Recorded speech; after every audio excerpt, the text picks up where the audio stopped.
Shalom, damai di hati. Kita jumpa lagi dalam YouTube channel Jemaat Gemim Shalom Tetempangan. Di minggu yang berjalan ini, kita selaku warga Gereja Masei Injili di Minahasa, kita akan merenungkan firman Tuhan yang terdapat dalam Ibrani 12 ayat yang ke-18 sampai dengan ke-29. Namun, sebelum kita membaca dan merenungkan kebenaran firman Tuhan, mari kita berdoa memohon pertolongan Tuhan. Kita berdoa. Bapa Surgawi yang adalah Tuhan dan Juru Selamat kehidupan kami, sungguh kami mengucap syukur untuk segala penyertaan Tuhan yang begitu sempurna dalam kehidupan kami, sehingga kami boleh diberkati hingga sampai saat ini. Ada sehat bahkan kuat yang boleh kami rasakan. Dan kami pun bersyukur Tuhan ketika Engkau masih memberikan kami kesempatan dan waktu untuk berkarya dalam kehidupan ini. Dan saat ini Tuhan, kami pun bersyukur ketika Engkau memberikan kami waktu dan kesempatan untuk belajar lagi dari kebenaran firman-Mu. Oleh karena itu, kami memohon kepadamu Tuhan untuk hikmat yang berasal daripada-Mu, sehingga kami boleh memahami, kami boleh mengerti isi firman-Mu. Karena sebagai manusia, kami memerlukan firman-Mu untuk menjadi pedoman di dalam kehidupan kami. Maka kami sambut firman-Mu di saat ini Tuhan, di dalam nama Tuhan Yesus kami berdoa. Amin. Saudara-saudara, kita akan membaca firman Tuhan, dan firman Tuhan kita terdapat dalam Ibrani 12 ayat yang ke-18 sampai dengan 29 oleh Lembaga Alkitab memberi judul Tanggung Jawab yang Berat. Sebab kamu tidak datang kepada gunung yang dapat disentuh dan api yang menyala-nyala kepada kekelaman, kegelapan dan angin badai, kepada bunyi sangkakala dan bunyi suara yang membuat mereka yang mendengarnya memohon, supaya jangan lagi berbicara kepada mereka. Sebab mereka tidak tahan mendengar perintah ini. Bahkan jika binatang pun yang menyentuh gunung, ia harus dilempari dengan batu. Dan sangat mengerikan pemandangan itu. Sehingga Musa berkata, "Aku sangat ketakutan dan sangat gemetar." Tetapi kamu sudah datang ke Bukit Sion, ke kota Allah yang hidup, Yerusalem surgawi, dan kepada beribu-ribu malaikat, suatu kumpulan yang meriah, dan kepada jemaat anak-anak sulung yang namanya terdaftar di sorga, dan kepada Allah yang menghakimi semua orang, dan kepada roh-roh orang benar yang telah menjadi sempurna, dan kepada Yesus pengantara perjanjian baru, dan kepada darah pemercikan yang berbicara lebih kuat daripada darah Habel. Jagalah supaya kamu jangan menolak Dia yang berfirman, sebab jikalau mereka yang menolak Dia yang menyampaikan firman Allah di bumi tidak luput, apalagi kita, jika kita berpaling dari Dia yang berbicara dari sorga. Waktu itu suaranya menggoncangkan bumi. Tetapi sekarang Ia memberikan janji, "Satu kali Aku akan mengoncangkan bukan hanya bumi saja, melainkan langit juga. Ungkapan satu kali lagi menunjuk kepada perubahan pada apa yang dapat digoncangkan, karena ia dijadikan supaya tinggal tetap apa yang tidak tergoncangkan. Jadi, karena kita menerima kerajaan yang tidak tergoncangkan, marilah kita mengucap syukur dan beribadah kepada Allah menurut cara yang berkenan kepadanya, dengan hormat dan takut. Sebab Allah kita adalah api yang menghanguskan. Demikianlah firman Tuhan. Saudara-saudara yang diberkati oleh Tuhan, surat Ibrani terutama ditulis kepada orang-orang Kristen Yahudi yang kala itu sedang mengalami tekanan dan penindasan yang luar biasa. Berbagai penganiayaan yang mereka alami tentu saja dapat membuat semangat beriman mereka menjadi lesu dan tergoda lagi untuk kembali pada praktek ibadah korban sebagai tradisi keyahudian yang dipercaya sebagai sarana mendapatkan keselamatan dari Tuhan. Karena itu penulis Ibrani ini menekankan betapa pentingnya iman sebagai dasar hidup bagi setiap orang percaya. Sebab iman itulah yang menyelamatkan, yaitu iman kepada Yesus Kristus.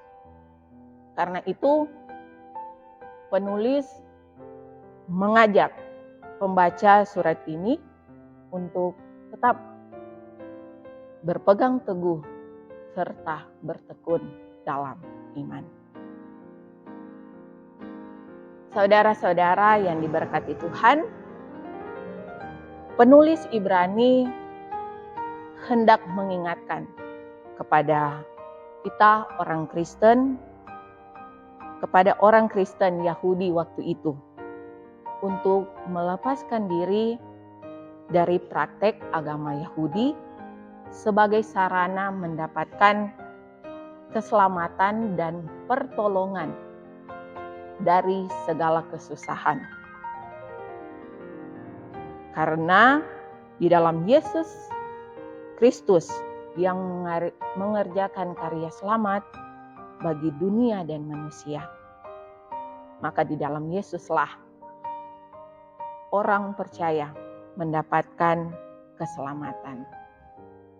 Karena Tuhan Allah itu bukan lagi dalam tanda kutip gunung yang tidak dapat disentuh seperti yang dikatakan dalam ayat yang ke-18. Yang artinya Allah yang jauh dari umatnya, Allah yang terpisah, tidak dapat dimengerti dan tidak dapat dipahami oleh manusia. Dalam bahasa teologis dikenal sebagai Allah yang transenden. Melalui Yesus Kristus, Allah membuka dirinya bagi dunia dan ciptaan. Allah yang tidak dapat mengerti menyatakan diri lewat Yesus Kristus, dan Allah yang sebelumnya jauh dan terpisah dari manusia menjadi bahagian dari manusia. Dan dalam bahasa teologisnya, Allah yang imanen. Itulah kesaksian penulis Ibrani dalam ayat yang ke-22 sampai dengan ke-24. Maka melalui pembacaan di saat ini, kita menemukan perbedaan antara tradisi agama Yahudi dan kekristenan, di mana orang Yahudi mempraktikkan ibadah korban karena mereka terpisah dari Allah karena dosa.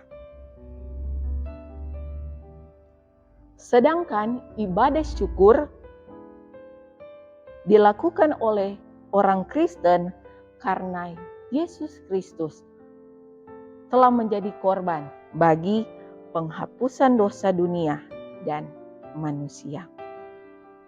Ibadah korban dipraktekkan dengan penuh rasa takut karena dosa yang berakar dalam diri manusia. Sedangkan ibadah syukur dilakukan dengan penuh sukacita, karena Yesus Kristus menebus dosa dunia dan manusia.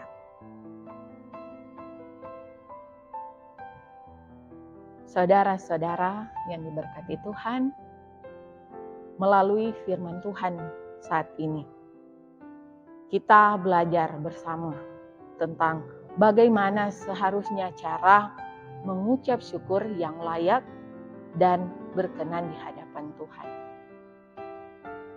Karena banyak orang Kristen saat ini menjadikan ibadah mengucap syukur sebagai sarana untuk membenarkan tindakan yang salah. Contohnya, banyak orang Kristen mengucap syukur dengan tujuan untuk menyombongkan diri. Ada yang mengucap syukur untuk berkesempatan berpesta pora. Ada juga yang mengucap syukur kepada Allah-Allah lain. Dan ada juga yang mengucap syukur hanya di hal-hal yang tertentu saja. Dan itu adalah cara mengucap syukur yang tidak berkenan di hadapan Tuhan.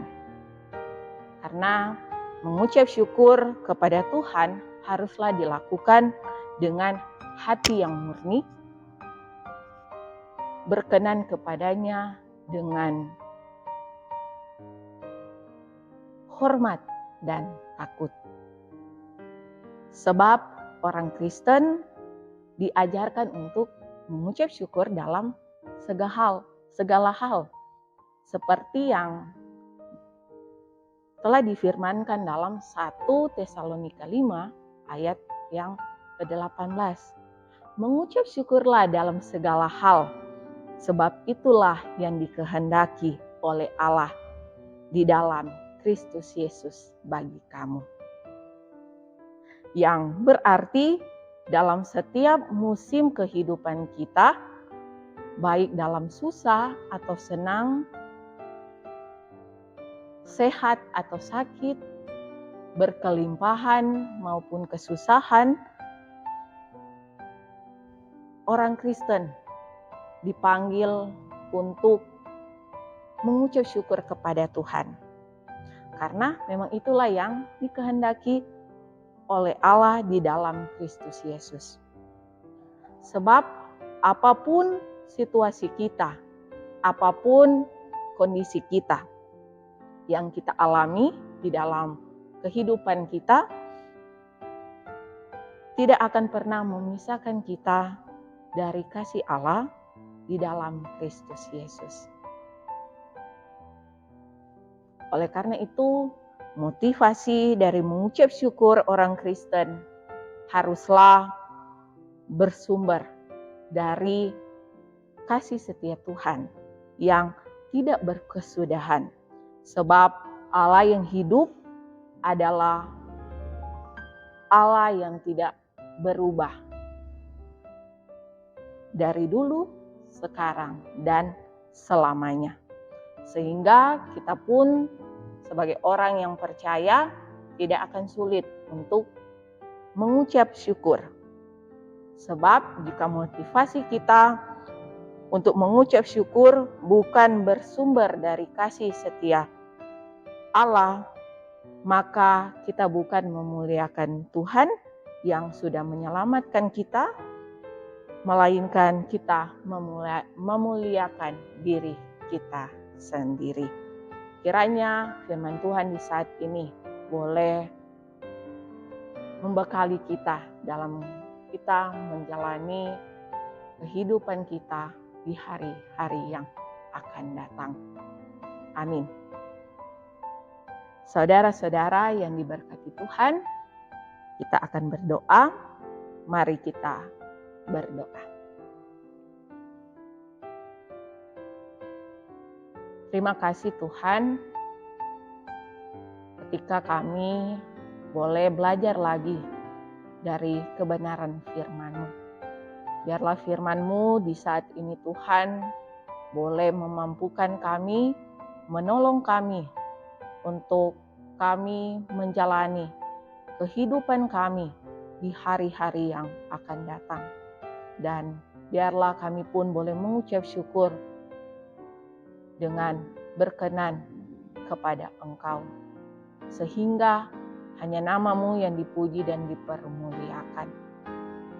Ya Allah Bapa di dalam kerajaan sorga, Engkau yang terus memberkati perjalanan kehidupan kami, biarlah pemberkatan yang berasal daripada Tuhan terus menyertai kehidupan kami. Karena kami yakin dan percaya Tuhan, Engkau adalah Allah yang akan terus bersama-sama dengan kami, yang akan terus menolong kami, memampukan kami menjalani kehidupan ini. Maka terpujilah Engkau Tuhan yang telah menyelamatkan kami, umat manusia. Inilah yang menjadi doa kami Tuhan. Syukur kami, bahkan permohonan kami yang kami bawa hanya di dalam nama Tuhan Yesus Kristus yang adalah Tuhan dan Juru Selamat kehidupan kami. Amin. Demikianlah kiranya Tuhan Yesus memberkati kita semua. Shalom, damai di hati.